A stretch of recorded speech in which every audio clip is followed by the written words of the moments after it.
Soy Sofía Diamante y esto es Hecho en Argentina, una charla con los fundadores de las marcas nacionales más emblemáticas. Bienvenidos a todos a un nuevo capítulo de Hecho en Argentina. Hoy tenemos un lujo de hablar con Alberto Arizu, que es fundador de la bodega Luigi Bosca, una bodega que el año que viene va a cumplir 125 años, así que realmente un verdadero lujo poder contar la historia, una historia larga, cuarta generación estamos hablando, así que quiero saber todo, empezando un poco, bueno, ¿quién era tu tatarabuelo?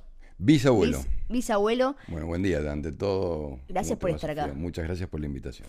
Bueno, cuarta generación. Cuénteme, ¿quién es? Además, ¿el Luigi Bosca existe o no? Es la Sí, primera pregunta que me preguntan obvio, todos cuando... obvio. Mira, te cuento así súper No breve. hace falta breve, El que, el podés tomarte que, tiempo. el que llegó a la Argentina fue mi bisabuelo, que era proveniente de España, era español, nacido en un pueblo muy pequeño llamado Unzué. La ciudad más grande cerca que está de Unzué se llama Pamplona, una ciudad muy Sí. importante del norte de España. Vasco. Del País Vasco, exactamente. Y Unzué era un pequeño pueblo muy chiquitito, habrá tenido 200, 300 habitantes. Y él llega a fines del siglo XIX, Ok. 1880, 90. Fue una de las primeras corrientes migratorias fuertes que entraron en Argentina. Argentina tiene como dos corrientes migratorias que llegan y en total sumaron más de 5 millones de personas. Una fue alrededor de 1890 y la otra fue en 1910. Bueno, él llega en esta primer corriente migratoria, llega con su padre, él era joven, su padre lo venía a traer. España y toda Europa estaba transitando un momento muy difícil y la Argentina se presentaba como la tierra de las oportunidades. Él ya tenía primos hermanos acá, para lo cual llega y se instala, se queda, y mi tatarabuelo se vuelve a España, lo deja Claro. solo al cuidado de sus primos hermanos. Y ahí empieza la historia nuestra acá en la Argentina, que básicamente los inmigrantes venían y hacían lo mismo que sus familias hacían en España. Nosotros producíamos vinos en España desde hacía otras 4 generaciones, desde hacía muchísimos años, y él llega acá y por eso se instala en el oeste argentino, que era el lugar donde había algunos cultivos, algunos viñedos. Sus primos hermanos ya habían armado un viñedo importante en Mendoza. Así que él va y se instala en Mendoza. Perfecto. Bueno, y ahí arranca, pero primero trabajando con sus primos. Sí, Todavía no arranca porque era muy existía... joven. Después nosotros tenemos como fecha de fundación 1901, que es cuando él compra su primer viñedo y empieza a hacer sus primeros vinos a partir de ese viñedo, que él lo compra en un lugar que se llama Luján de Cuyo. Nosotros somos orgullosos lujaninos, Los digamos, caninos.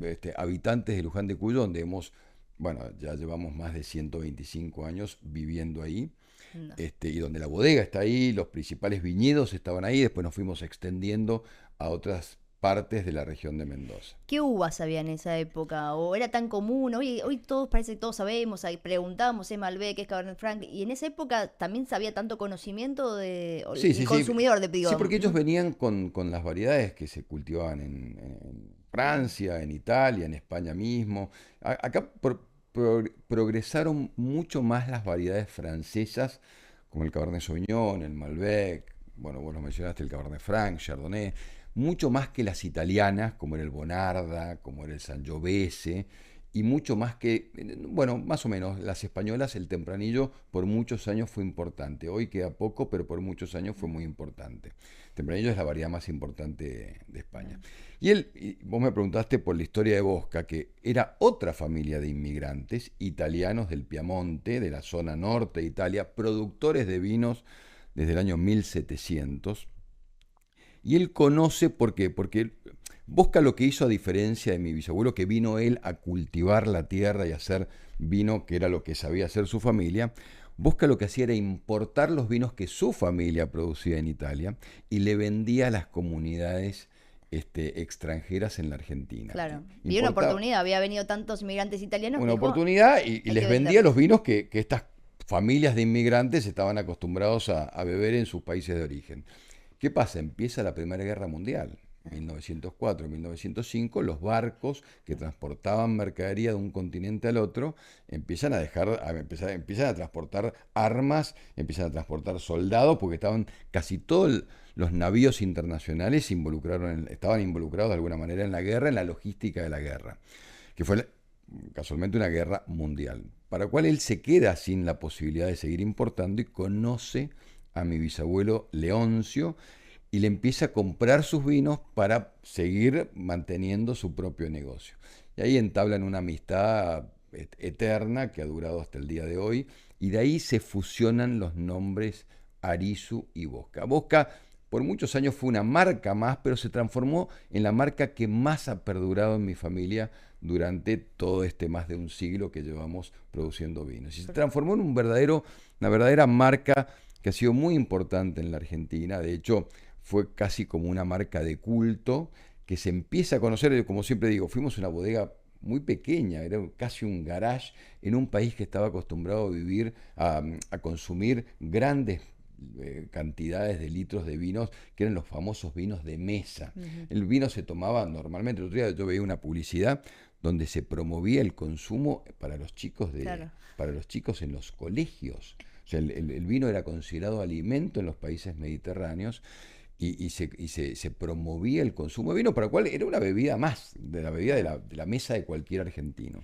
Tengo entendido que Bosca, igual Luigi no era el nombre de Bosca. Bueno, eso es interesante. Luigi es el fundador de la dinastía Bosca en Italia, uh-huh, en el Piamonte italiano, y mi padre en la década del 60 decide, es como que Bosca era un nombre, él lo consideraba un nombre como duro, y dice, bueno, le vamos a agregar su verdadero nombre para hacer como un nombre más personalizado, sí, y le agrega el Luigi. Está muy bien ahí.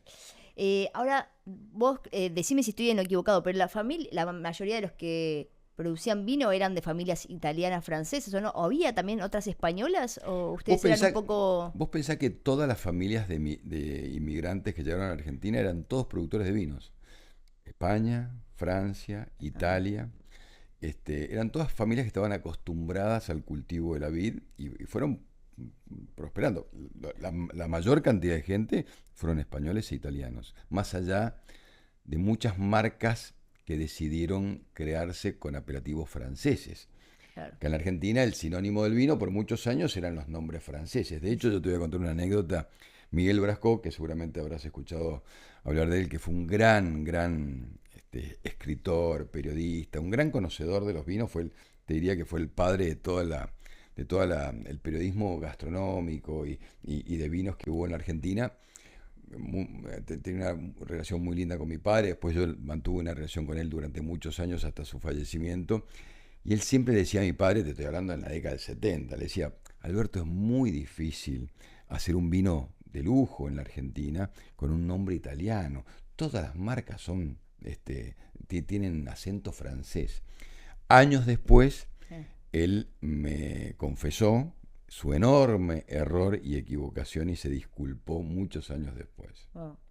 Es que es verdad lo que él decía. Todas las marcas eran francesas. Es como los helados, que todos se ponen un nombre italiano. De hecho, acordate, vos tenías el vino común de mesa, y cuando entrabas al terreno de los vinos finos, casi todos eran nombres de lugares franceses reconocidos o de regiones reconocidas. Claro. Los famosos Borgoña y Chablis, que poco tenían de Chardonnay o de Pinot Noir, que son lo que producen estas regiones en Francia. Y así era el mundo de los vinos. O sea, nosotros, vos pensás que muy fuerte en la década del 70, mi padre viaja a mediados de los 70 a California, y él se viene muy, muy loco. Hay un hecho histórico en el mundo del vino, que fue en junio, no me acuerdo bien la fecha, del año 1976, que fue el famoso juicio de París, que es un periodista inglés muy afamado, que aún vive, que se llama Steven Spurrier, que escribe para la revista Decanter, decide hacer una competencia entre los mejores vinos de Francia y los vinos de California. Hace una competencia en París, por eso se llama el Juicio de París, en el Hotel Intercontinental de París, y elige 5 o 6 de los Grand Cru de Francia y 5 o 6 vinos de Napa Valley, blancos y tintos. Arma un jurado, un panel de expertos franceses, y se catan a ciegas.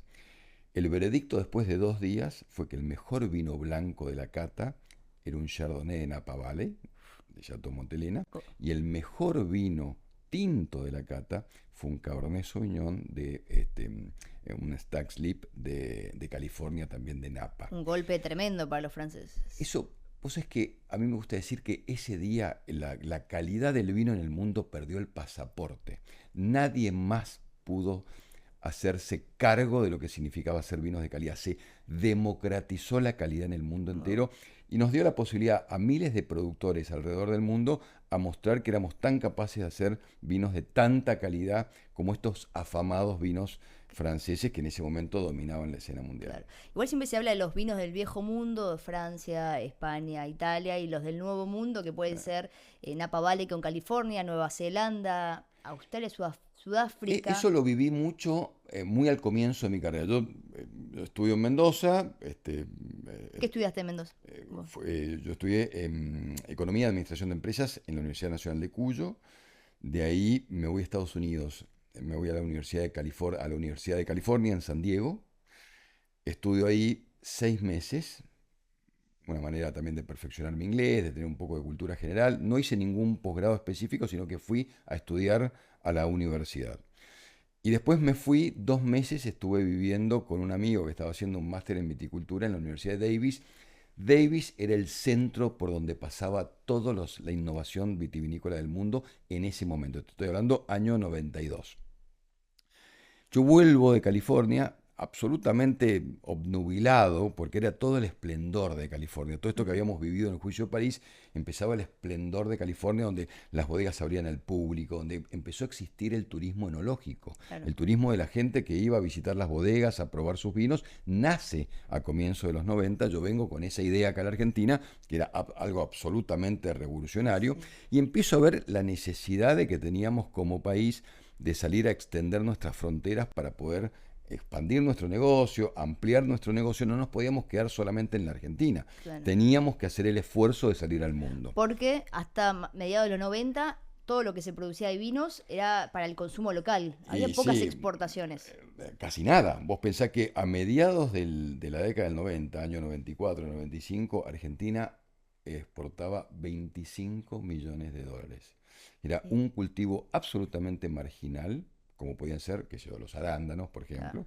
Claro. No era parte de la exportación argentina, y Argentina hoy solamente producía vinos para consumo doméstico. ¿Hoy sabes más o menos cuánto se exporta? 1.000 millones de dólares. La Argentina creció desde el 95 hasta el 2010 de 25 millones a 1.000 millones de dólares. Fue una escalera consecutiva, creciendo como ningún otro país del mundo. Realmente nos insertamos en el mundo, y ahí va mi cuento. En la década del 90 yo vuelvo de California, obnubilado con esto, empiezo a decir, hay que salir a convencer primero a mi familia, a decir, tenemos que salir a vender los vinos afuera, tenemos que aprender qué es lo que se ve afuera, competir, etc. Pero cuando empiezo a salir me doy cuenta de que el trabajo era imposible, era ilimitado. Habían cientos de productores del mundo. Las grandes referencias del viejo mundo que vos mencionabas, Francia, Italia, España, dominaban el escenario mundial, y tibiamente aparecían referencias del nuevo mundo. Los países más organizados eran Chile, Australia, Nueva Zelanda y Sudáfrica. Y Argentina, nada, éramos el 5º productor del mundo y nadie sabía que hacíamos vinos. Entonces, me acuerdo en el año 93, mi primer feria internacional, una feria comercial, una feria de donde iban compradores de vinos en Londres. Por muchos años era la cita obligada de la vitivinicultura mundial. Yo voy todo preparado, y con mis vinos y los precios y la historia. Y la primera pregunta que me hacen, ¿cómo Argentina produce vinos? ¿Pero dónde está? La capital es Río de Janeiro. No entiendo, claro. No tenían ni idea dónde estábamos parados. Entonces, yo vuelvo con una idea de que teníamos que hacer algo por la marca país. Teníamos que instalar Argentina. Antes de empezar a instalar cada una de nuestras marcas, teníamos que primero instalar la Argentina. Y de ahí nace la idea de fundar lo que hoy se conoce como Wines of Argentina. Yo fui uno de los 8 fundadores, tenía 26 años, año 93, y junto con los más viejitos, digamos, ¿no? Era la última cola de la generación de mi padre. Bueno, decidimos fundar Wines of Argentina. La primera organización se llamó Argentine Top Wines y éramos 8 bodegas, que lo que hacíamos era ir juntos, promover, poner plata, no solamente para promover nuestras marcas, sino también para promover la Argentina. Hoy son 250, es una organización realmente fantástica, a la cual le dediqué toda mi vida y fui durante 10 años presidente. Claro. Ahora, también, a ver, si no me equivoco, también tengo entendido que después de la crisis 2001, el consumo local baja mucho por la crisis y eso también, al que todavía estaba dudando si salir a exportar o no, también obliga de, bueno, si queremos seguir produciendo a estos niveles, hay que buscar otros nuevos mercados porque el consumo había caído. Y también como llegamos un poco más tarde al mercado externo, como bien contabas recién, es bueno ver cómo nos instalamos en el mundo, porque Chile ya hace vino bueno, barato, bonito. Por ahí no podemos competir con costos con Chile. Bueno, pongámonos como un vino premium. Y no sé en qué momento sale con la bandera del Malbec. De entrada asociar, hoy en cualquier parte del mundo, si es Argentina, te dicen Malbec. Si fue de entrada esa estrategia o fue surgiendo a medida que iban al exterior y les iban preguntando por el Malbec y dijeron, acá tenemos una oportunidad. Mira, la primera crisis del vitivinícola mundial fue la década del 80. Bueno, ahí fue donde cayó drásticamente el consumo, prácticamente a la mitad. O sea, para que te des una idea, Argentina consumía, fines de los 70, llegó a consumir 90 litros per cápita por año de vino. Se Wow. consumían más litros de vino que de leche. Pasamos a la década del 80 a consumir 40. O ¿Qué, sea, qué pasó? ¿Por realmente qué cayó tanto? porque cambiaron las Pues, tendencias de consumo, cambió los hábitos de consumo principalmente, como te decía antes, el vino era considerado alimento, lo tomaban desde los ah, chicos en el colegio hasta los adultos, lo tomaban como las gaseosas hoy, era una bebida de la mesa cotidiana, y de golpe empieza a ser una bebida distinta, para ocasiones diferentes, para un momento diferente, empiezan a cambiar los hábitos de consumo, empiezan a cambiar los hábitos, la gente dejó de cortar al mediodía, hacía el horario de corrido, todo eso claro. atentó al consumo general de vinos y ese fue el primer impacto para la industria vitivinícola y esto es lo que nos obliga a nosotros a decir, si nosotros no podemos seguir pensando que la Argentina nos va a salvar, tenemos que salir al mundo a exportar y a competir. El 2001 fue una crisis interna de la Argentina económica que nos golpeó y muy duro. Fue muy malo para el sector, como para todos los sectores de la economía argentina, pero no fue malo en términos de consumo. El consumo en el mundo entero seguía brillando. Había un consumo diferente, mucho más premium, que tenía que ver con el crecimiento de la economía internacional, independientemente de la crisis argentina. Hasta el 2006-2007, la economía mundial llegó a los niveles más altos récords de creación de riqueza y el vino iba de la mano de lo Ujú. mismo. Eso ayudó un montón. Ahora, la década del 90 para nosotros fue fundamental porque nos permitió en muy poco tiempo ayornar nuestra vitivinicultura con grandes inversiones. Teníamos un momento muy propicio para invertir, invertimos muchísimo. Invertimos nosotros en el sector más de 2.500 millones de dólares. Hubo compañías extranjeras que vinieron a instalarse en la Argentina, etcétera. Y eso ayudó a que la Argentina en poco tiempo se pusiera a la par del mundo en términos de tecnología y en términos de Claro, calidad. en los 90 donde se podía importar apertura, empezaron Lo a que actualizar nosotros las aprovechamos máquinas muy bien fue después, entre el 2001, 2002 y el 2010, con con un un tipo de tipo de cambio cambio. más O sea, alto. no hubiera sido posible, no hubiéramos podido nosotros realmente aprovechar ese momento si Sí, no hubiéramos tenido la infraestructura creada en la década del claro, 90. se nos hubieran modernizado. Entonces, lo que fuimos, hubo un tipo de cambio muy competitivo, muy atractivo, y eso nos permitió expandirnos rápidamente. Hoy más o menos cuánto se consume de litros en Argentina, ¿lo Y tenés? estamos el consumo interno en la Argentina es alrededor de 16 litros. Claro, igual seguimos siendo el país de la región con mayor Sí, consumo, de mayor pero consumo, por ejemplo Francia, y Italia, España. están también cayendo en su consumo, pero bueno, Francia debe estar hoy cerca de 35 litros, Claro. 37 litros. Italia creo que es el mayor consumidor, también alrededor de 37, 40 litros. Pero es como que el mundo empieza a tener un meridiano, eh, un Ecuador, una línea de Ecuador de consumo alrededor de los 20. Entonces, está un poquito por encima, un poquito por abajo, Claro. pero alrededor de los 20 litros empieza a ser el Ecuador mundial. Bueno, volvemos un poco a la empresa, porque no, nos fuimos más a la industria del vino, que es súper interesante, pero quiero saber, vos llegás 26 años con estas nuevas ideas, ¿cómo es también una empresa de 4 generaciones para convivir, para mantenerse también una empresa, además de año que viene cumple 125 años, para mantenerse innovadora? ¿Cuál es la estrategia, el secreto? Bueno, a ver, no sé si hay secretos. Creo que cada familia va encontrando su mecanismo, ¿no? En el caso nuestro, lo que sí nos llevó mucho nos ayudó un montón fue siempre la mirada de largo plazo, siempre anticiparnos al tiempo, mirar mucho más allá del horizonte cercano que tiene Argentina, en un país que te obliga casi a pensar en el corto plazo. Siempre, siempre, toda la vida fue pensar en largo plazo, cómo proyectarnos, cómo expandirnos, cómo ayudar a que nuestras marcas fueran reconocidas a nivel mundial y cómo ir innovando en una industria que innova a una velocidad fenomenal, porque te diría que los grandes descubrimientos del vino se han hecho en los últimos 30 años, el reconocimiento de ciertos terruños, técnicas de enología, etcétera, en los últimos 30, 40 años ha sido brutal, para lo cual todos los vinos del mundo de alguna manera se transformaron y se innovaron en estos últimos años. Y la Argentina no estuvo ajeno a eso, de hecho la Argentina fue muy importante. Cuando nosotros empezamos a exportar, lo que nosotros vimos fue una oportunidad, hicimos un análisis de mercado clásico que hace cualquiera en su compañía y dijimos, tenemos que tener una especialidad, tenemos que destacar por algo. Ahí nace el Malbec. Que el Malbec, si bien no era la variedad más cultivada de la Argentina, era la única variedad que nos permitía realmente mostrar que éramos capaces de producir vinos de altísima calidad. El Malbec es una variedad francesa que en Francia no logró grandes reconocimientos porque no tenía el lugar adecuado. Por eso yo siempre digo, el Malbec nos encontró a nosotros, encontró en la Argentina un lugar increíble con 250 días de sol por año a 1000 metros de altura, encontró su punto de equilibrio perfecto para dar vinos de altísima calidad que te permite tener vinos elegantes, de mucho color, de mucha fruta, con taninos muy redondos, muy fáciles de beber. Y eso le permitió a la Argentina tener una especialidad. Por eso todo el mundo reconoce el Malbec como una variedad argentina. Sin embargo, es una variedad francesa que te estoy hablando de, existe desde el medioevo. Ya Leonor de Aquitania, dueña del ducado de Aquitania, era dueña del cultivo de Malbec. Pedro el Grande, el zar ruso, llevó Malbec para cultivar en Crimea porque era un fanático. Estamos hablando de una variedad que ha tenido un enorme recorrido en la historia. Encontró en la Argentina un lugar increíble. Tuvo un momento de esplendor en cuanto a cantidad de cultivos, llegó a tener 60.000 hectáreas y la crisis de los 80 la reduce a 10.000 hectáreas. Cuando nosotros empezamos a exportar, estaba lejos de ser la primera, hoy es la primera variedad, pero en ese momento estaba lejos de ser.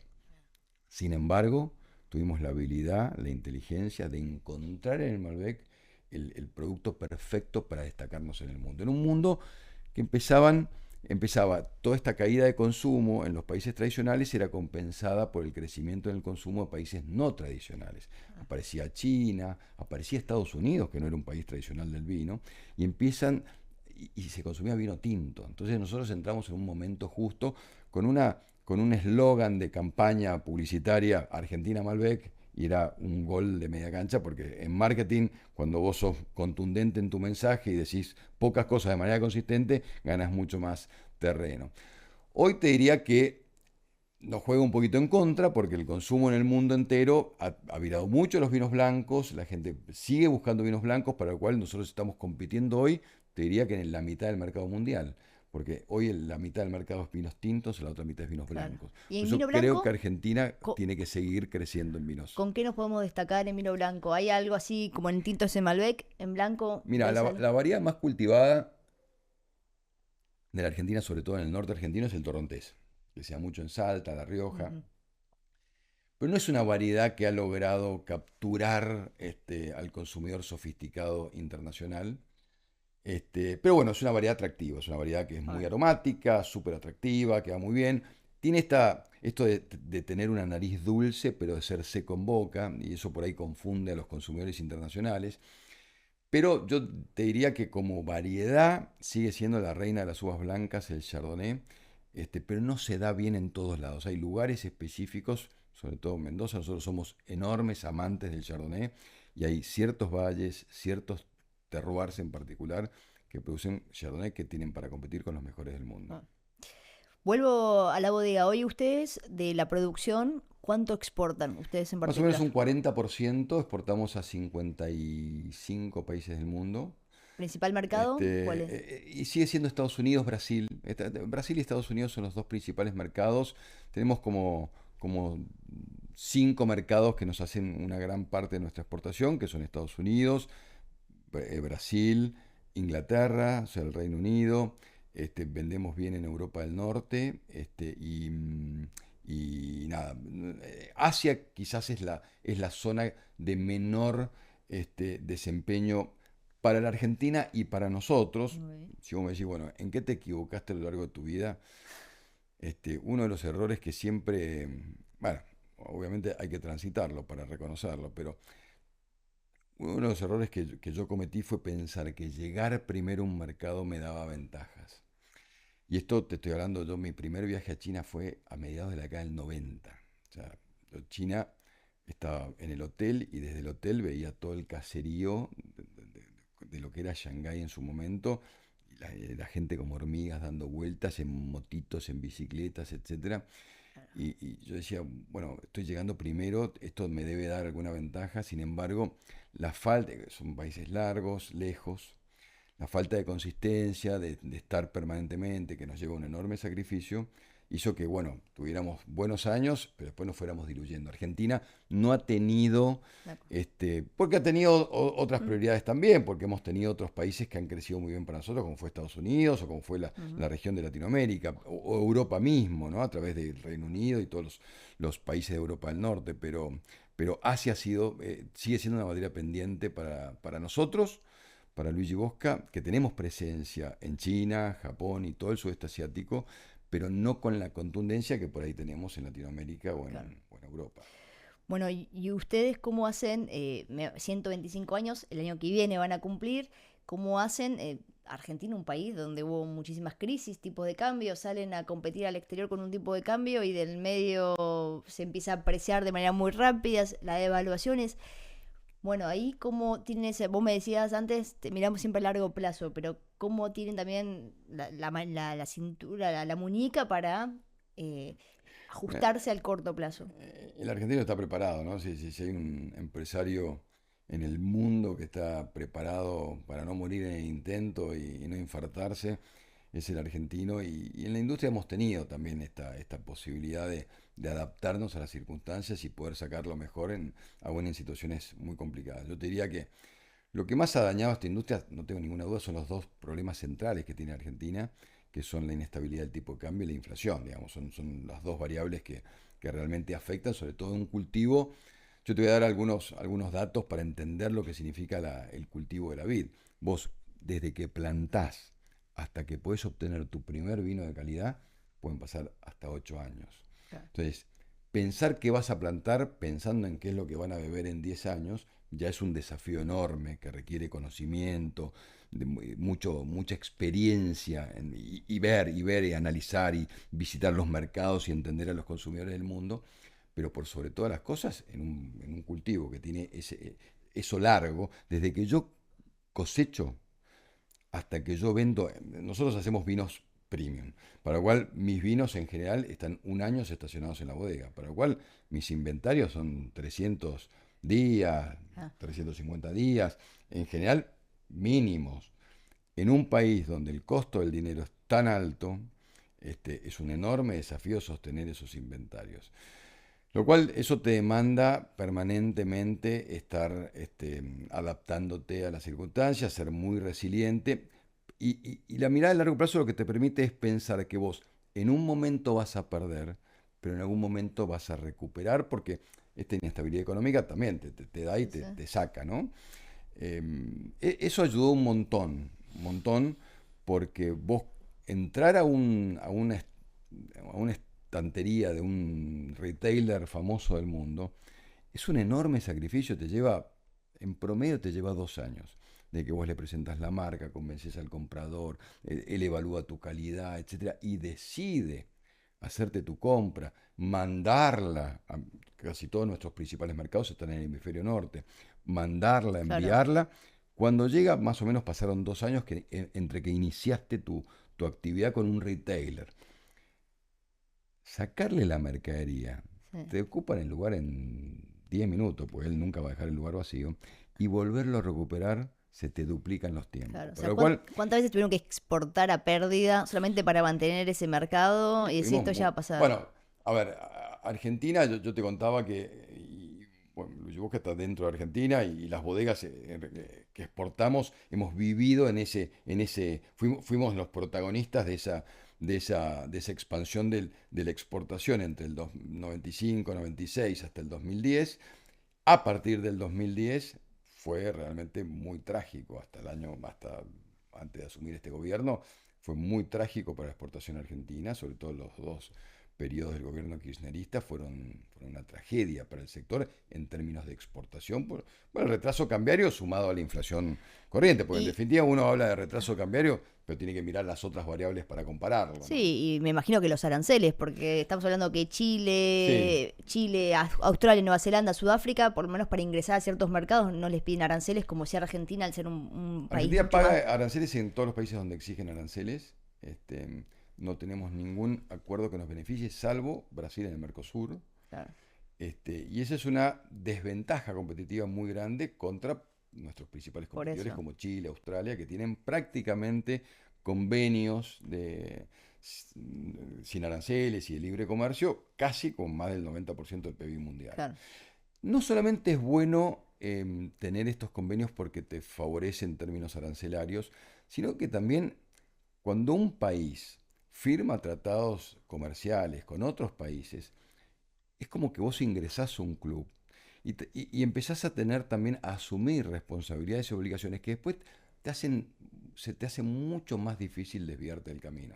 Argentina es un país que ha estado Está bueno eso. fuera del contexto mundial. Entonces, firmar acuerdos internacionales te compromete. Es un compromiso recíproco. Sí, sí. Yo firmo contigo, con otro país, y tengo un compromiso, tengo obligaciones y tengo responsabilidades. Si yo lo hago con muchos, el país se mantiene dentro de una senda. El problema es cuando el país es un marginado, y es la historia argentina de muchos años. Un país marginado del contexto mundial que ha hecho, y eso, por eso nuestra economía es tan volátil, ¿no? Claro. ¿Estás optimista ahora?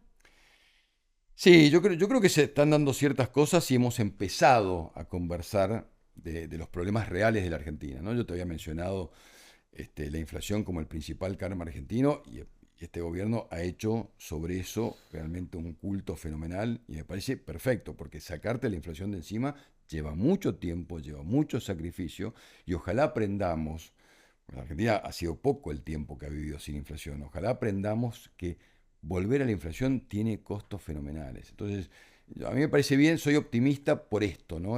Soy muy optimista por el sentido de lo que estamos discutiendo, de la conciencia que hemos tomado acerca de cómo queremos administrar el país. En eso soy tremendamente optimista y creo que este gobierno ha dado un paso significativo sobre eso. Muy bien. Bueno, acá elegiste estas dos etiquetas Te las traje de de... mi casa. Bueno, Son un vinos que yo privilegio. tengo en mi casa. Son dos vinos para mí muy importantes. Vos sabés que esta colección de sangre, que el primer vino fue de la etiqueta negra, que es un corte, un Claro. blend de Cabernet Sauvignon, Merlot y Syrah. Ese vino yo lo hice en el año 2008. Nosotros siempre, y es el misterio de todas las bodegas del mundo, porque al menos en nuestra familia esto ha sido muy común. Vos todos los años probás todos los vinos que haces y cada lote de cada vino, porque hay vinos que se forman de miles de lotes. Siempre hay un vino que vos decís, wow, ¿viste esos vinos que te tirás atrás y así decís, ¿qué es esto? Guardámelo. Y eso queda marcado y no se toca. A lo mejor es una barrica, a lo mejor es un tanquecito, realmente son lotes chicos. Pues dices, guardámelo.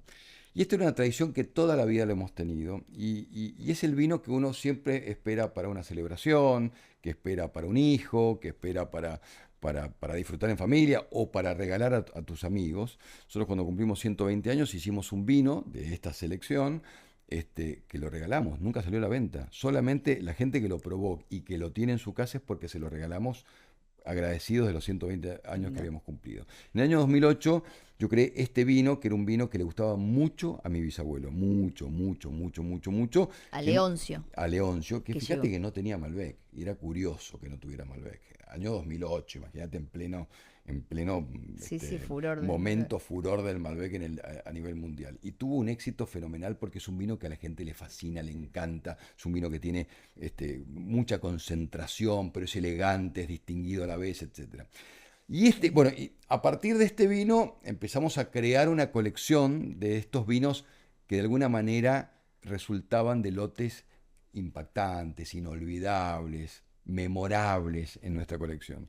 Y este fue el segundo vino, que este vino También Luigi Bosca de sangre. de Vamos a sangre, los mostrarlo. dos, este vino es un Malbec, este sí es un Malbec, pero que tiene una Está genial. particularidad. Viste que dice edición limitada, hacemos solamente 10.000 botellas de este vino y las uvas provienen de un pequeñísimo viñedo que nosotros compramos en Valle Duco, en un lugar que se llama Paraje Altamira, hace 30 años. Un viñedo que ya tenía, esa zona es muy nueva, esa zona que tendrá, Valleduco debe tener 40 años. Sí. Sin embargo, Se puso de encontramos un moda. viñedo chiquitito, tiene 20 hectáreas, en la mitad, en el corazón de Altamira, que tenía 20 hectáreas de un Malbec de 70 años de antigüedad. Wow. Y nos fascinó el lugar, nos fascinó lo que habíamos visto ahí. El viñedo estaba un poco golpeado. Sí, nos llevó varios años recomponerlo, revitalizarlo, pero conservamos el mismo material genético que había en ese viñedo, que es un enclave en el corazón de Altamira. Y en el año 17 hicimos un vino, no con el ánimo de venderlo, sino con el ánimo de hacerlo para nosotros. Y llegó a la bodega un periodista muy famoso del vino que se llama Tim Atkins, y se me ocurrió darle a degustarlo y le puso 95 puntos, lo cual nos abrió los ojos Ah. de entender el valor que teníamos en ese viñedo y decidimos crear una etiqueta especial y salir a venderlo como tal, ¿no? Entonces, se hacen todos los años, se hacen 10.000 botellas de este vino tan especial, de Mira. este enclave en Paraje Altamira, un viñedo que se llama Mira Lejos. Algo que no hablamos y que me acabas de recordar es también el turismo en Mendoza. ¿Cuándo empieza el boom de, bueno, viajemos a Mendoza a conocer la bodega, quiero ir a probar el vino directamente, te dan desde la barrica, te convidan? ¿Cuándo arranca ese boom? Bueno, es como te contaba antes, yo lo viví en carne propia durante mi paso por California a principios de los 90, pero acá en la Argentina llegó muchísimo tiempo después.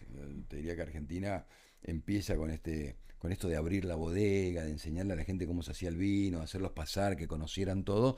Te diría que empieza 10 años más tarde, en los 2000, donde empezamos a trabajar en esto que se creó el famoso camino del vino, la ruta del vino. La gente iba y Sí. iba parando por las bodegas, conociendo su manera de elaborar, probando sus vinos, etcétera. Nosotros, para mí, hoy por hoy, el turismo vitivinícola para mí es esencial en la industria del vino, porque cada vez el consumo de vinos, la gente busca vivir una experiencia distinta, única, diferente. Y creo que tenemos que ayudar a impactarla. La evolución de ese turismo del vino pasó de simplemente visitar la bodega, que yo te mostrara cómo se hacía el vino, los Sí. tanques, las barricas, A una gastronomía también que a una gastronomía. acompaña. Empezaron a abrir, muchas bodegas empezaron a abrir restaurantes, pero bueno, eran restaurantes, era ir y comer con los vinos de esa bodega en un lugar Sí. divino con una vista fantástica a la cordillera de los Andes. Nosotros en el año 19, 2019, nosotros tenemos la casa familiar, la casa de mi familia, donde vivió mi bisabuelo, mi abuelo, vivió mi padre. Yo no alcancé a vivir, pero sí era mi casa, era nuestra casa de fin de semana.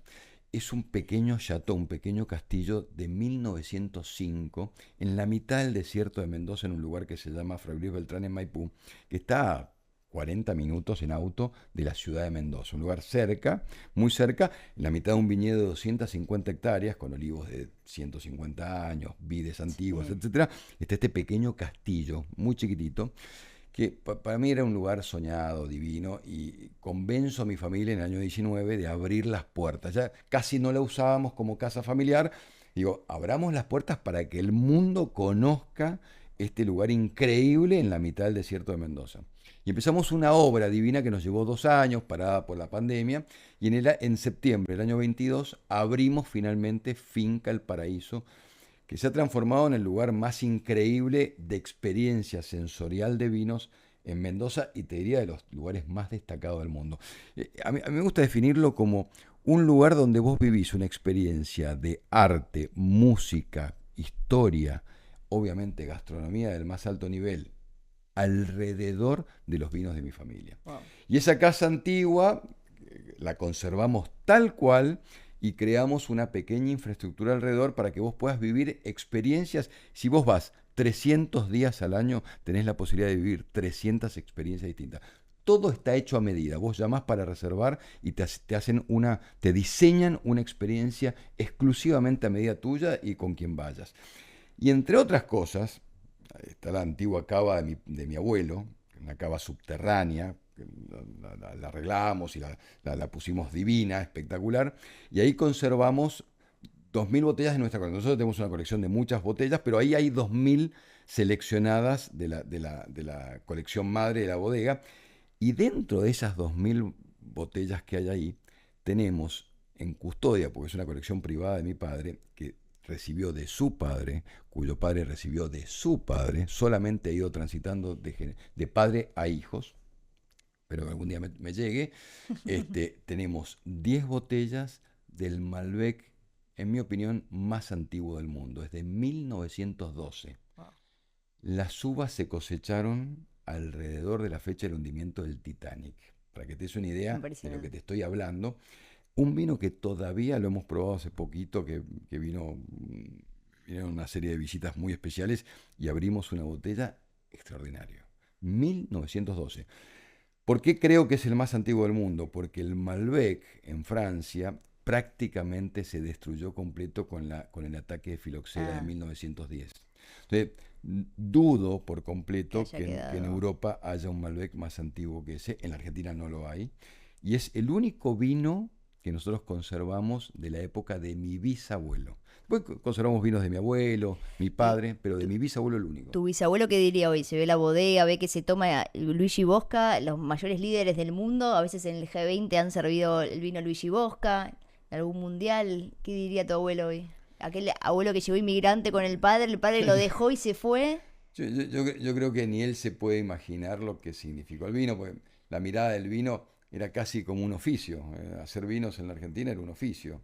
Era como ser artesano, era como ser, viste, escultor y como ser artista. Y ver cómo eso se expandió y cómo el nombre de la familia pasó a tener reconocimiento internacional y a estar presente en millones de lugares y consumidores destacados del mundo. La verdad que yo creo que estaría muy orgulloso primero y sorprendido, ¿no? De alguna manera. Increíble. Bueno, señor, muchísimas gracias por haber venido. Muchas Súper gracias, interesante. Sofía, por la invitación. Y por muchos años más. Por muchos años más. Brindo por eso.